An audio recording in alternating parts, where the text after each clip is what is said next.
Renata Souza, deputada, como vai?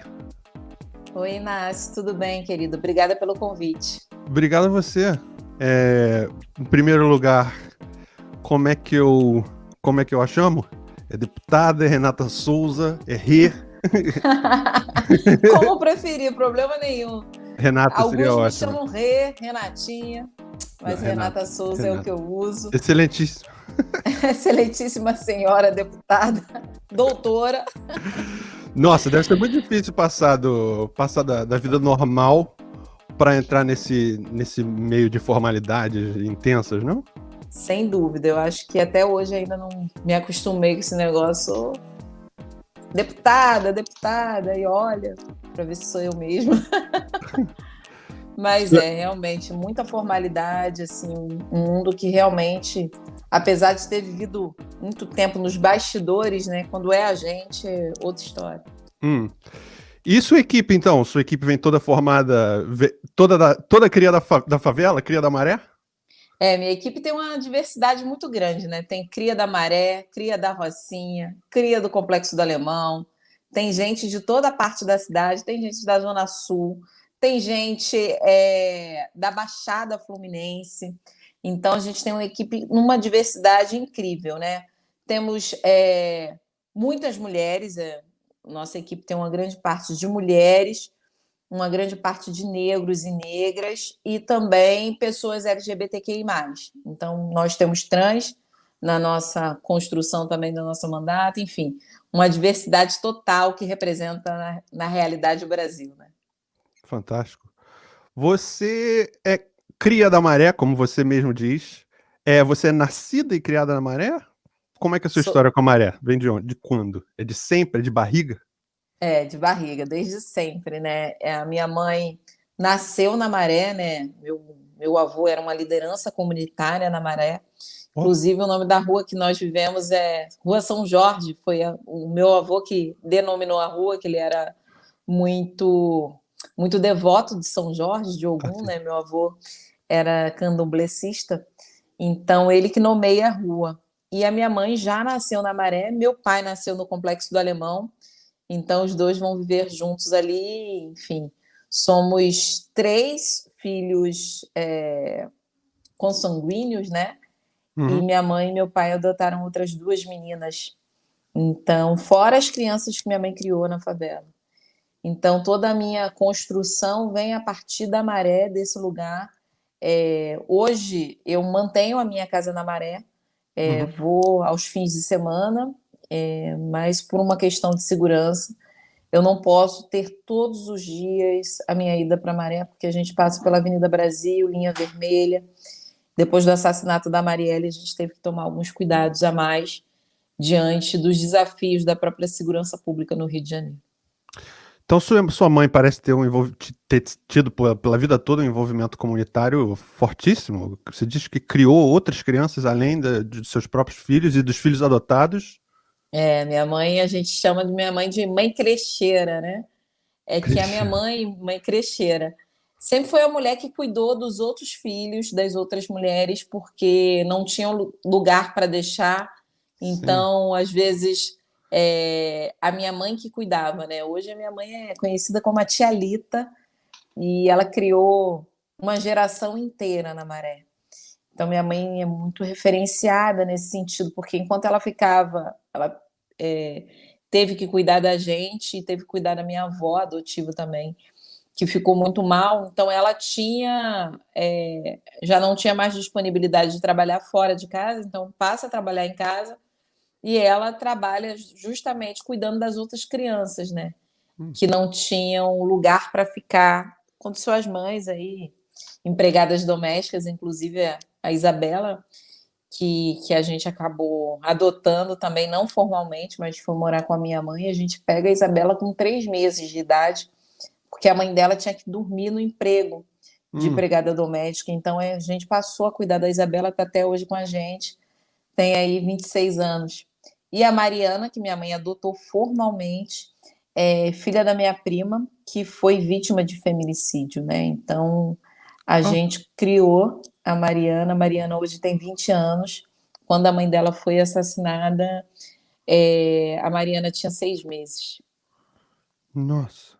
A gente vai vivendo essas histórias de dor e de luta e de recomposição, né, da nossa família de maneira muito, muito intensa dentro da Maré. Mas ter crescido assim, por exemplo, minha ex-mulher fazia uma coisa muito parecida com a sua mãe. Ela tinha uma pequena creche em casa onde ela recebia filhos de mães que estavam trabalhando. E eu acho que isso teve um impacto na criação dos meus filhos também, que cresceram com outras crianças em torno deles, que não eram necessariamente irmãos de sangue, consanguíneos, mas com a fraternidade em casa. Então aprende-se muito a compartilhar e perde-se o egoísmo. Você acha que você teve esse tipo de impacto na sua vida? Nossa, completamente, assim, eu sou a nossa família, assim, eu, meus irmãos, assim, a gente é completamente desprendido das questões materiais, e a gente convive muito bem com essa divisão, né?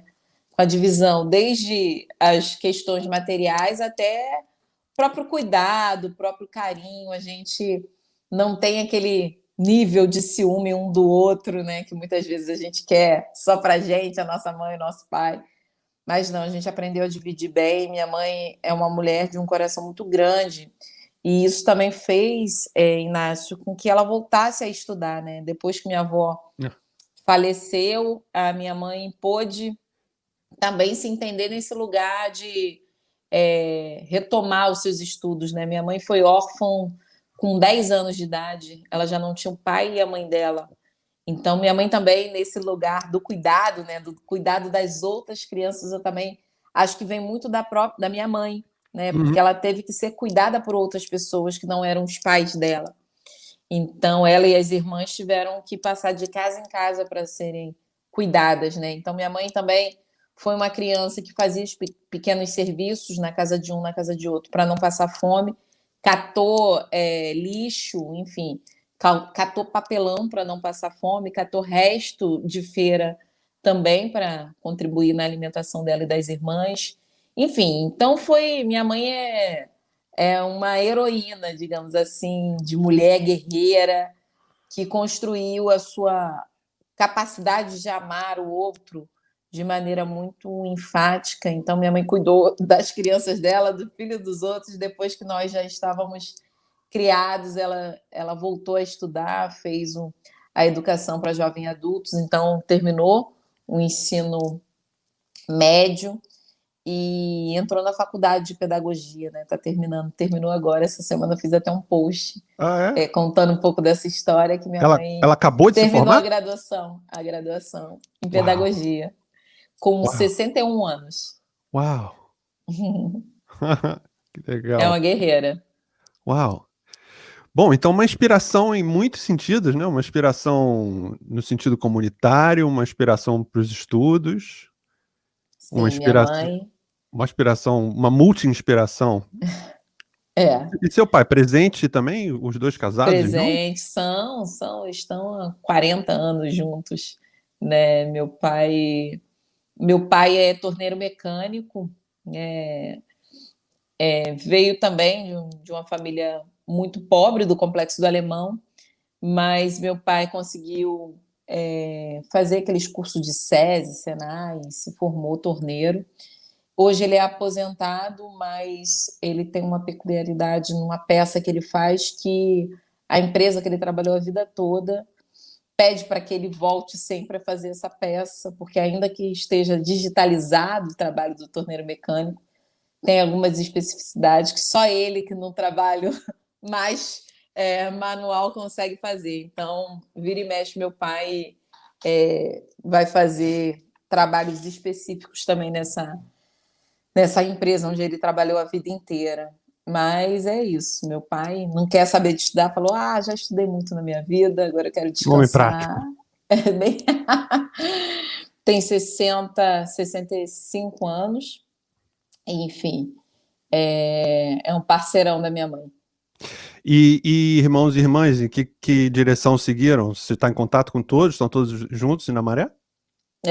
Meu irmão do meio mora ainda na Maré, o mais velho mora em Bom Sucesso, que é muito perto da Maré, né, com a família dele. Minhas irmãs mais novas, né, essas que são adotivas, todas moram com a minha mãe. Enfim, a gente tem a questão do estudo de maneira muito concreta, né? Então, o meu irmão mais Foi velho. presente para todos? Todos seguiram carreira acadêmica? Ou todos Não teve chegaram à faculdade? bem uma carreira acadêmica, né? Foi bem difícil. Assim, meus irmãos, por exemplo, eles também vão estudar mais tarde, porque eles eram ajudantes de pedreiro. Então, eles não tinham condições não tinham a mesma disposição e as mesmas oportunidades que eu tive. Hum. Então, meus irmãos, por isso, quando a gente fala de meritocracia, é um debate importante, né? Meus irmãos tiveram a mesma educação que eu, mas eles não tiveram as mesmas oportunidades que eu. Uhum. Então, meus irmãos tiveram que trabalhar muito cedo e foram fazer pré-vestibular bem depois, enfim. Mas agora o meu irmão mais velho se formou numa universidade, ele fez desenho industrial. O outro meu irmão tentou fazer administração, só que não terminou a faculdade, também perdeu o emprego, não conseguiu pagar a faculdade. Então tem isso, assim, tem E indas você, e vindas com a questão do ensino superior, né? e você teve na sua história a presença de uma mulher, talvez quase irmã, importante, né? E em Exatamente. especial na sua história acadêmica, não tem uma história muito específica com relação à PUC? Com certeza. Eu cresci muito junto com a Marielle, né? Nós construímos é, a possibilidade de entrar na universidade juntas, né? Nós fizemos pré-vestibular comunitário juntas, claro. Marielle entra na PUC um ano antes que eu, então ela entra em 2002 e eu entro em 2003. E quando eu vou entrar na universidade, a Marielle que fazia a ponte do pré-vestibular comunitário com a PUC. Então, foi um momento de muita tensão, porque a gente tinha que conseguir 100% de bolsa, né? Só a matrícula da PUC já era uma mensalidade, que eu lembro na época era R$ 1.200. Uma Nem fortuna. sonhava, uma fortuna. Estou falando de 2003, né? Uma Cara, tinha fortuna, uns nem 2 salários sonhava, mínimos, né? nem sonhava em ter esse dinheiro para pagar, então a gente precisava realmente da bolsa integral. E a Marielle fazia essa ponte com a PUC. No dia que eu fui para fazer a minha matrícula, eu tinha que conversar com o vice-reitor. E quando eu cheguei lá, eu cheguei muito cedo junto com a minha mãe, né? A Maré, que quando a gente olha a geografia do Rio de Janeiro, né? A Maré, a ida da Maré para a PUC, que fica na Gávea, é quase uma ida para outra cidade, né? Você leva 1h30, 2 horas, né? É contramão, é contrafluxo, então a gente tem que pagar pelo menos 2 ônibus para chegar na PUC. Então, realmente é um lugar distante e contramão. Então, a gente acordou muito cedo naquele dia e meu celular já estava acabando os créditos, né? Aquela coisa da gente falar, celular pai de santo só recebe. 011 E a 1406. gente, é, e a gente, Não, não quando é essa a chegou, piada. A piada é 0800, não é é 011 0800. 1406. E quando a gente chega na PUC, a pessoa que deveria me receber, eu fui informada que ela não estaria lá, né? Então eu ligo para a Marielle e a Marielle, não, mas como assim não está aí? Deve estar assim, não sei o que. Eu falei, não, Marielle, falou aqui que ele saiu de férias, a Marielle. E o meu crédito está acabando e tal. A Marielle, calma aí que eu vou ver aqui e tal, mas só me promete uma coisa. Aconteça o que acontecer, você não vai sair daí, você não pode sair daí, me promete. Eu já estava chorando, já estava desesperada, não vou conseguir a bolsa porque o horário estava passando, tinha o tempo do nervosismo, o tempo da fome, porque a gente estava ali com fome, literalmente a gente acordou muito cedo para ir para a PUC. E a Marielle só me promete uma coisa: você não vai sair daí. Então, a sala que a gente estava encheu e esvaziou, e eu fui a última pessoa a ser atendida. Então, já estava num nível ali de chorar, né? Porque você se sente é humilhado, né? Porque as pessoas estão falando para você que a pessoa não está ali, então Hum, você está fazendo o quê ali? é. Então eu acho que se hoje eu tenho uma vida acadêmica, eu acredito essencialmente a Marielle, que não me fez desistir daquele dia ali, consegui a bolsa, fui a última chamada, fui a última a ser considerada apta, né, a receber a bolsa de 100% na PUC. Então, eu acredito a Marielle essa chegada onde que eu cheguei no ensino, né? Porque a PUC foi porta de entrada, digamos assim. Então, foi ali que eu fiz a minha faculdade de jornalismo. Depois fiz publicidade. Depois entrei num mestrado na UFRJ. Eu fiz o doutorado na UFRJ também. E agora, recentemente, eu terminei o meu pós-doutorado na UF. Então, eu devo a Marielle aí esse ciclo de construção da vida acadêmica. Então a gente vai chegar ao seu livro, que Cria da Favela, que inicialmente é baseado na sua pesquisa de mestrado. Mas antes eu queria só continuar a sua trajetória depois depois da presença da Marielle, você acabou sendo convidada para ser chefe de gabinete quando ela se tornou vereadora em 2016, certo? Uhum, certo. Depois da morte dela, do assassinato dela, você saiu candidata a deputado estadual e é deputado estadual desde 2018 e, mais recentemente, foi candidata à Prefeitura do Rio. Uma candidatura muito importante. O fato de uma mulher negra sair candidata pelo PSOL é simbólico, fundamental e de uma validade incrível. Mas é importante também a gente analisar o fato eu queria discutir o fato do Freixo ter abrido mão da candidatura dele, que isso é parte da história da sua candidatura. É, é, o Freixo alega não ter saído candidato a prefeito por não ter conseguido ou por não ter tido apoio de uma frente progressista antes do primeiro turno, em torno de seu nome, apoiando sua candidatura. Você acredita que, se eu tiver errado, por favor, me corrija, você acredita que o fato do Boulos ter chegado ao segundo turno e no segundo turno ter angariado em torno da sua candidatura apoio da Frente Progressista, digo, Lula, Marina Silva, Flávio Dino, Ciro Gomes, você acha que o Boulos talvez tenha mostrado ou provado que essa opção do Freixo ter sido um erro? Na verdade, eu acho que Rio de Janeiro e São Paulo têm especificidades, né? Tem especificidades no que tange ao recall também, que o Boulos teve com relação à disputa dele à presidência da República.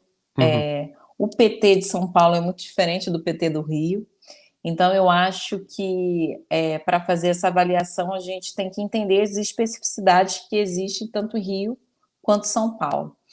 Claro que o Boulos ter chegado ao segundo turno e ter feito uma construção importante do que tange essa aliança, né, entre a esquerda e o campo progressista, isso ficou de lição para o Rio de Janeiro, que como poderia ser viável uma ida para o segundo turno e ali reconfigurar uma nova coalizão, uma nova força que desse conta aí de assumir a prefeitura do Rio de Janeiro. Para nós, em especial, não foi uma novidade, porque nós sabíamos que o Freixo tinha condições de chegar no segundo turno, então era um cálculo que, por óbvio, a gente apoiou, a gente sabe o quanto que o Freixo é importante também na sua análise política, mas efetivamente não encontrou naquele momento qualquer coisa que desse condições a ele encarar essa disputa do Rio de Janeiro com a possibilidade efetiva de ganhar, porque ele já tinha passado 2 vezes por isso, Uhum. né? Inclusive, o PDT não apoiou o Freixo no segundo turno em 2016, né? É importante que a gente lembre isso. Então, realmente, tinha ali um cálculo a ser feito e que, claro, São Paulo nos trouxe uma lição importante diante daquilo que a gente deve priorizar. Claro que também o Rio de Janeiro, essa trajetória política, que eu considero importante também para uma cidade com as características muito próprias do Rio de Janeiro. A minha candidatura vem nesse bojo de cumprir um papel para o partido e também para todos aqueles e aquelas que veem no PSOL uma possibilidade real de mudança social a partir do viés político partidário. E a nossa candidatura, eu acho que deu uma resposta importante no seu caráter de construção de uma linha mais popular, de organização a partir da base, né, social. Eu acho que isso trouxe uma força importante para o PSOL. A gente também elegeu 7 vereadores, né? Na última eleição, a gente tinha eleito 6 vereadores. Então, isso é um crescimento importante para uma bancada de uma estrutura municipal. Só para você ter uma ideia, o PDT não conseguiu fazer nenhum.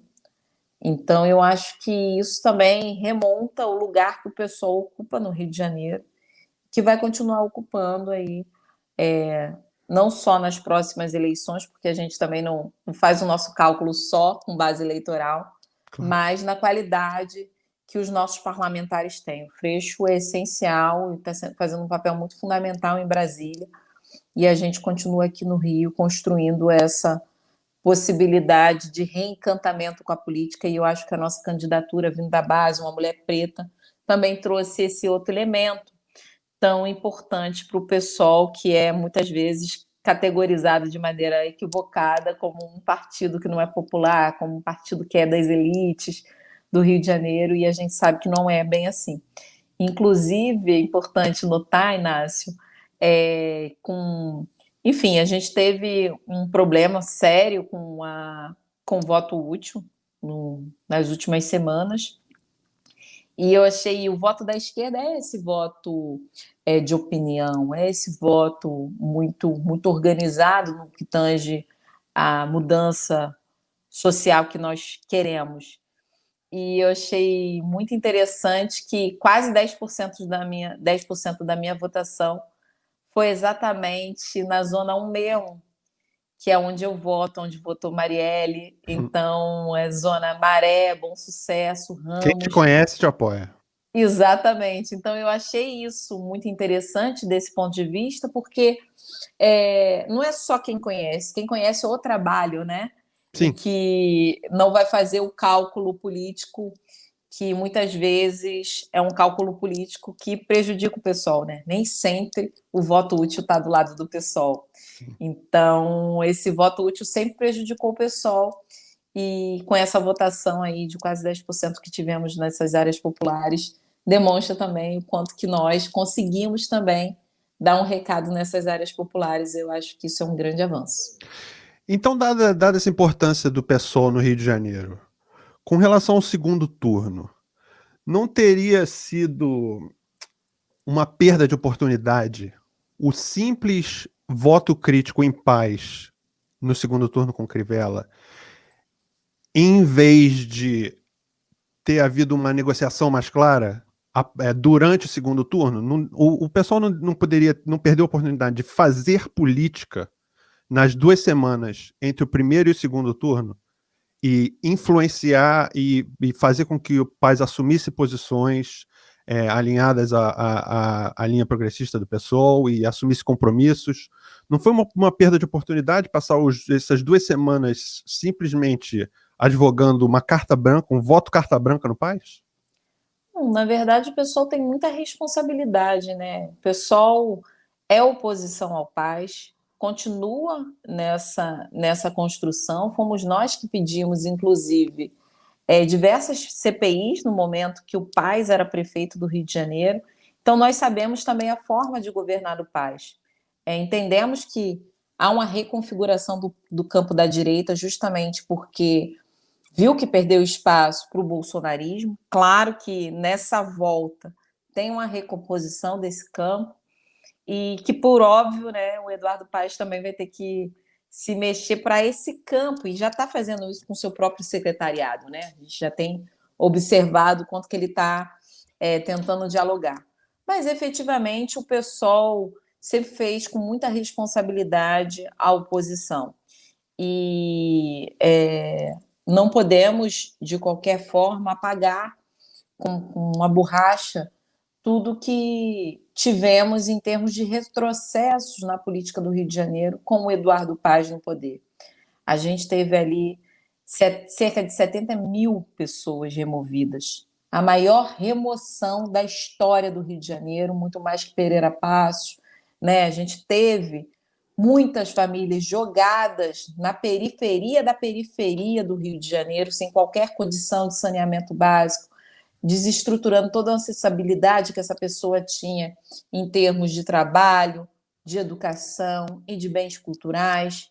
A gente teve uma situação completamente de encarecimento de uma cidade, numa política que o Eduardo Paes tocou para privilegiar a especulação imobiliária.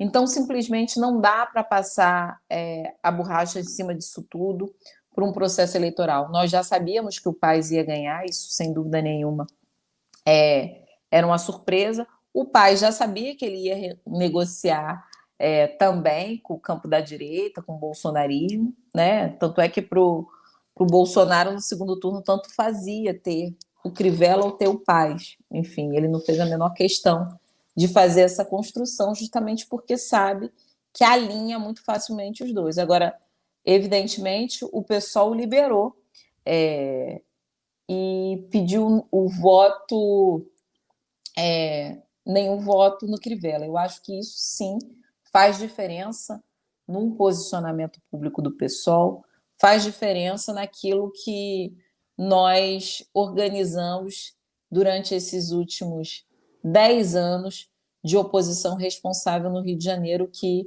se tornou inviável para grande parte da classe média e mais inviável ainda para a população pobre das favelas e das periferias.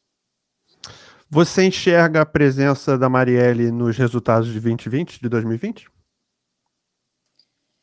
Bom, tem uma presença muito evidente com relação à eleição da Mônica, né, da viúva da Marielle, que tem ali um recall importante do que representou toda a sua luta por pedido de justiça, por pedido de reorganização do Estado Democrático de Direito, uma vez que a Marielle representa um desafio para a própria democracia brasileira. Então, sem dúvida nenhuma, o resultado da Mônica, muito bem votada, né, demonstra o quanto que Marielle é um nome essencial, uma figura essencial que reivindicar não só o legado, mas reivindicar as lutas que a Marielle protagonizou no Rio de Janeiro foi importante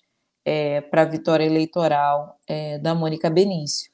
E, claro, com muita responsabilidade, com muita construção também de respeito à família da Marielle, que eu acho que é fundamental. Enfim, acho que tem aí um grande levante também de mulheres negras, que pensam toda a construção que a Marielle fez também para além de uma representatividade vazia, né? Eu acho que é se comprometer com as lutas de superação às desigualdades sociais, de superação com as desigualdades de gênero e raça, em especial. Então, considero que Marielle, sim, é um nome importante, uma figura essencial para a política brasileira, não só para a política brasileira, como para a política mundial. A gente vê outras mulheres parlamentares que se construíram e se fiaram na luta de Marielle, também ganhando parlamento em muitos países europeus, em alguns países também, enfim, dos Estados Unidos, enfim. Acho que a gente teve uma construção de uma figura icônica, um símbolo de Sim, luta das mulheres negras, planetário. sim, exato. No seu livro Cria da Favela, que você lançou em 2018 pela Boitempo, você falou muito da militarização da vida. E, como a gente disse, essa primeira parte a primeira edição foi totalmente baseada na sua pesquisa de mestrado, justamente em torno desse tema. Na segunda edição, agora lançada há 2 ou 3 dias, no dia 2 de dezembro, não é isso? Foi. Parabéns pela segunda edição. Obrigada. Você cunha o termo feminicídio político. Explica para a gente um pouco sobre o termo e a importância de existir um termo da existência do termo. Uhum. Então, Inácio, na verdade, o Cria da Favela ele surge a partir da minha tese de doutorado, que foi Perdão, sobre a doutorado. militarização da vida. E ali eu faço uma análise de quanto a política pública de segurança ela é racista, ela vai negar direitos, mas ela muda a configuração também de sociabilidade dentro das favelas das periferias do Rio de Janeiro, em especial a partir da ocupação militar que ocorreu no Complexo da Maré durante a Copa e a Olimpíada. E também trago um memorial, a primeira edição foi publicada pelo Núcleo Piratininga de Comunicação,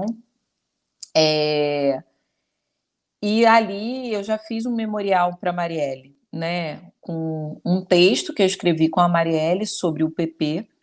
Então, agregamos, né, o nosso conhecimento ali acadêmico e publicamos esse texto juntas, então eu replico ele nesse memorial que eu faço a Marielle e também coloco ali os artigos que eu escrevi fazendo uma análise sobre o que representa o assassinato da Marielle.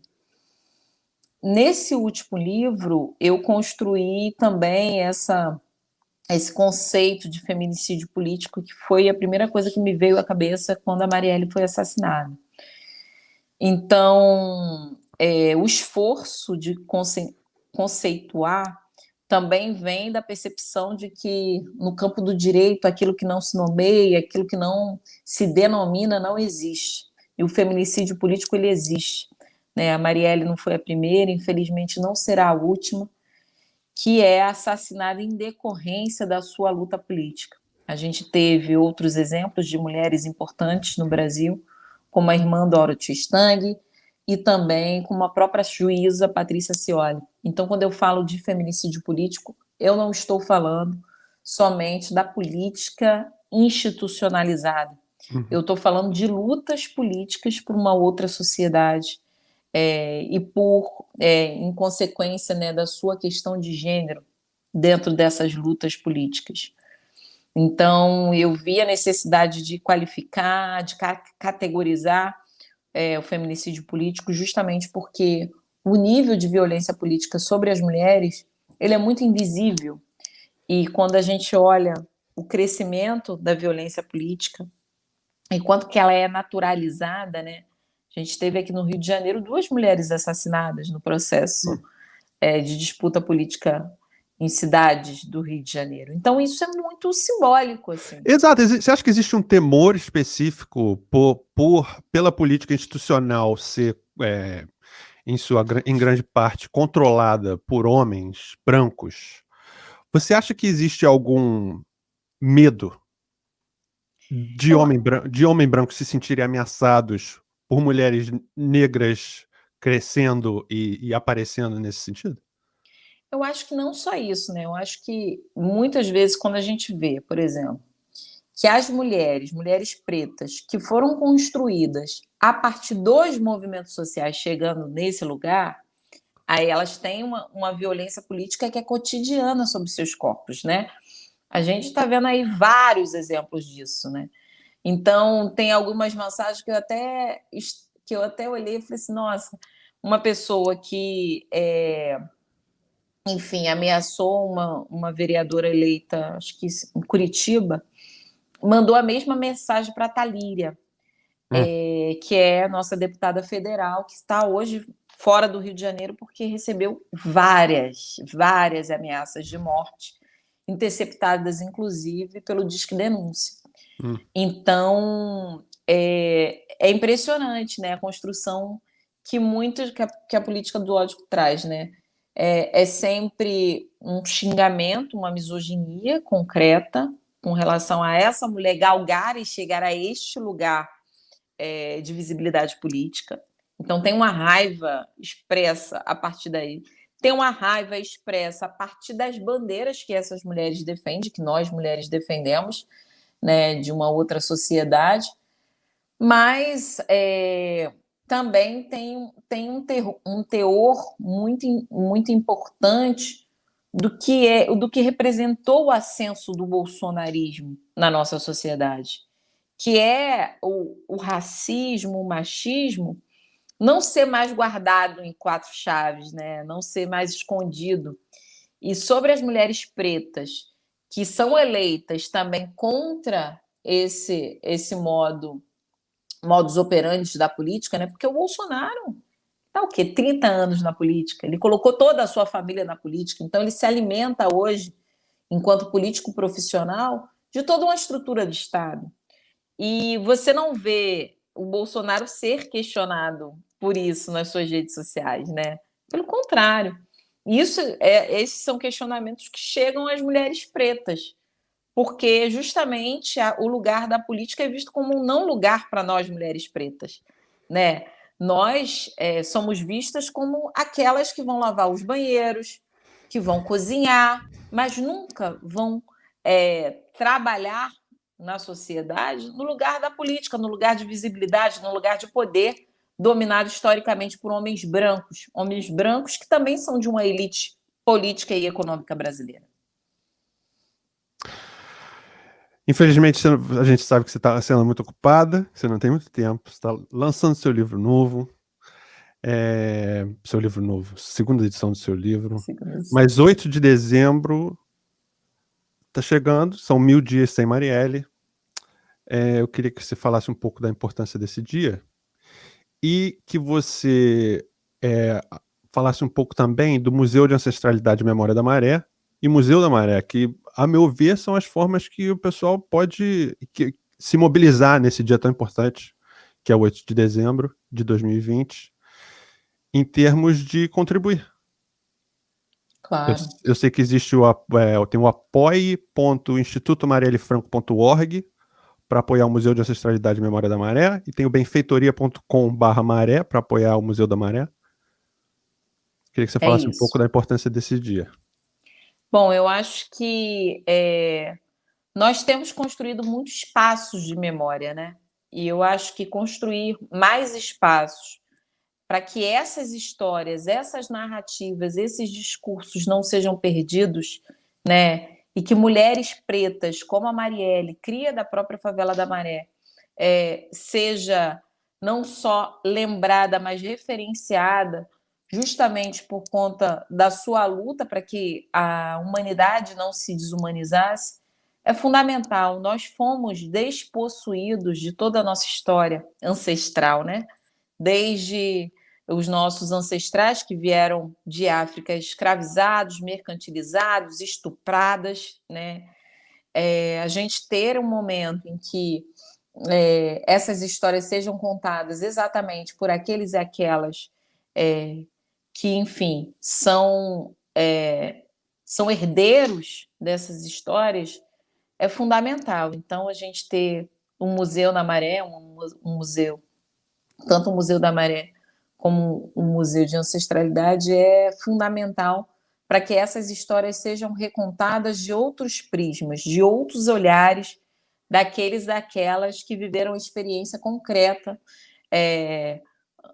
dos seus ancestrais e que viveram a experiência concreta do que representa estar numa favela, estar numa periferia, numa cidade como a do Rio de Janeiro, por exemplo, uma cidade de muitas belezas, cartões postais, mas que omite a sua grande desigualdade social, uma desigualdade que ela é construída a partir das políticas públicas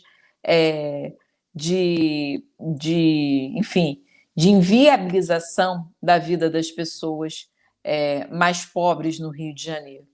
E, claro, 1000 dias sem Marielle, sem Anderson, representa que o Estado Democrático de Direito ele está, sem dúvida nenhuma, sob risco. Uma mulher preta, eleita, uma das vereadoras mais votadas da cidade do Rio de Janeiro, ser morta e o Estado, né, as forças responsáveis pela sua investigação não apresentarem os mandantes do seu crime, isso revela o quanto que isso, de fato, é um crime político, é um feminicídio político, e isso reforça o quanto que nós, mulheres, também temos que estar na construção desses espaços de memória. Quando eu cunhei a expressão feminicídio político, eu cunhei justamente para que essa memória ancestral, essa construção histórica, sociológica, que desafia o poder econômico, também pudesse ser um renascimento de Marielle, mas um renascimento de todas as outras mulheres que tombaram em função da sua luta política. Então, eu tenho certeza, a gente hoje tem um misto de indignação, de revolta, de muita dor, mas a gente sabe o quanto que é fundamental a gente ter uma figura como a Marielle para seguir os passos, para seguir como referência. Afinal de contas, a gente deixa não só uma construção social que supere as desigualdades sociais, mas que também encontre força para continuar lutando. Então, Marielle hoje significa essa luz, essa ancestral que nos dá força e sentido na luta cotidiana em defesa da dignidade humana. Então, se hoje temos indignação, temos revolta, mas também hoje temos sentido para continuarmos lutando. Bom, então apoie.institutomariellefranco.org para apoiar financeiramente o Museu de Ancestralidade e Memória da Maré, em benfeitoria.com/maré para apoiar o Museu da Maré. Renata Souza, muito boa sorte nos últimos 2 anos do seu mandato e muito obrigado. Obrigada, Inácio. Agradeço todo mundo que pôde assistir. Também deixo aqui minhas redes sociais, Renata Souza Rio, no Instagram e no Twitter. Entra lá também, estamos no Facebook e no YouTube. Acho que vale a pena. Eu tenho dito, Inácio, que a invisibilidade também mata. Tenho certeza que se a Marielle tivesse visibilidade, como a que eu tenho hoje, depois de ser eleita deputada estadual mais votada do Rio de Janeiro, ter sido candidata a prefeita do Rio de Janeiro, tenho certeza que seria muito mais difícil se tornar um alvo tão fácil. Então, que deixe registrado aqui que a invisibilidade ela também mata. Então, nós todos, enquanto sociedade que se preocupa com isso, precisamos dar voz, vez e visibilidade às mulheres pretas que estão construindo a possibilidade de uma outra sociedade mais justa, mais humana. Muito obrigada, Inácio. Obrigado, Renata. Tchau.